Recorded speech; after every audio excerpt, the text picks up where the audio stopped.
A big game right here between the Dolphins and the Bills. This is the game of the season so far, isn't it?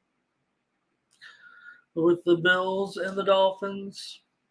We could talk about that 70s show, but everyone's talking about that. Now you're facing the Buffalo Bills. You're not going to be lucky, This is different. We know how this, series is kind of gone, right? It's all Buffalo. It's all Buffalo. They've won 8 of the last 9.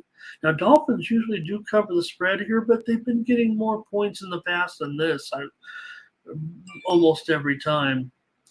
And when Buffalo's in a groove, that's really when they kind of start to pick it up. But this Dolphins team, it does feel different, right? With the genius a little bit. We started to get down on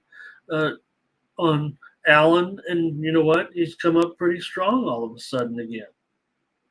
So maybe just needed to dial it back a little bit.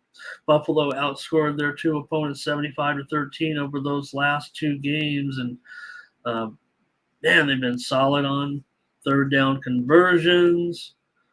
They get numbers at home, but man, the Dolphins off that big, it's going to be something to say, and makes it look enticing, right? With that 2.5 right there.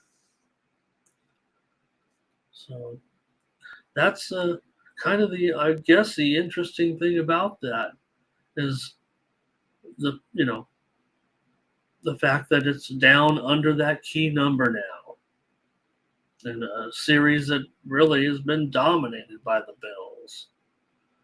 So Dolphins are probably going to get a lot of attention at the window off of the 70-point performance.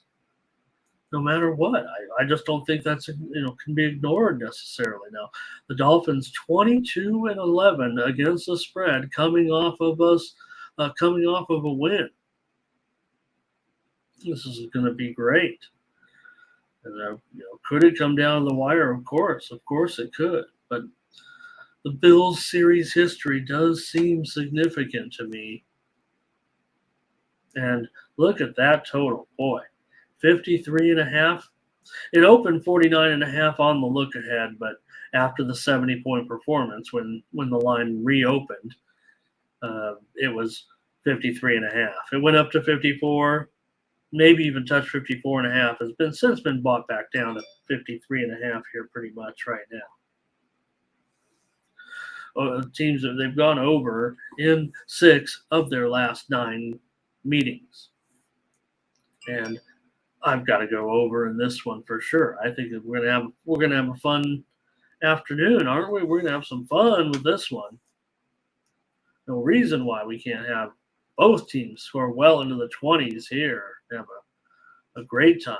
I can't be Mr. Under here. Although Buffalo, they do kind of trend under at home. 18 of their last 32, not a big deal. But nonetheless. So Miami with those big plays last week, it seemed like every time you turn around, that's not going to happen this time. That was more about Denver than it was about Miami, I think. I'm pretty sure. This Miami situation is special to a certain extent that Miami, is starting to they're for real as far as they're a contender in this series. They're in this game as a 2.5-point underdog in the game of the year, but it's still going to be a big hurdle. It's like the one you kind of got to get over if you're going to be the team, if you're going to be the man. Darren says Miami all day. Thomas on Buffalo. Ray stays with Buffalo. And when I say stay, right, because it's like we're staying with Buffalo because it hasn't necessarily turned around just yet. But like I said, Dolphins usually get the money here, but they're usually getting more points. So it was great comments on this game here, actually. I'm just doing NFL right now because I didn't do it yesterday, and it just seemed to work out better. I was on for way too long. I said I was going to do it yesterday, and by the time 2 hours, I had to get off the air. Can't go on for more than 2 hours. I start to, all right. Appreciate your comments on this one. I'll take the over here with Buffalo and Miami. I don't think there's much value left in this one. Of course, if it was, you know, that look ahead, we could all say that. It's 53.5. So I hope it goes over.